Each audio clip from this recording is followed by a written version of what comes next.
Mais pourquoi est-ce que la primeur de l'information fait craindre?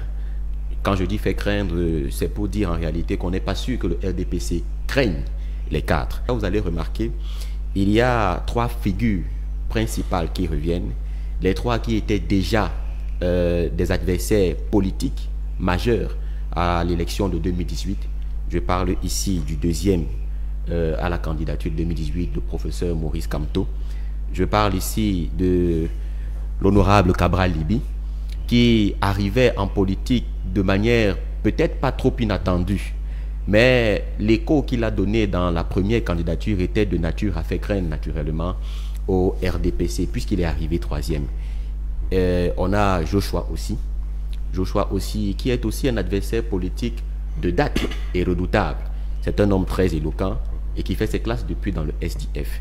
Et il y a enfin le quatrième dont le nom m'échappe peut-être, mais c'est quelqu'un aussi que l'on voit, je crois qu'il est député, qui revient, Copy, voilà justement, mille merci, qui revient dans la scène politique et qui a des prises d'opposition souvent dures à l'égard du régime.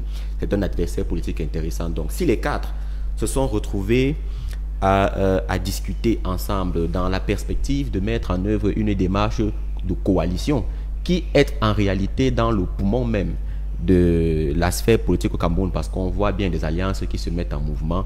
On se demandait si les partis d'opposition vont finalement réussir à trouver un candidat qui convainc l'opinion. On suppose que cette rencontre de ces quatre fantastiques qui arrivent, est-ce que ça va accoucher justement d'une souris? On ne sait pas.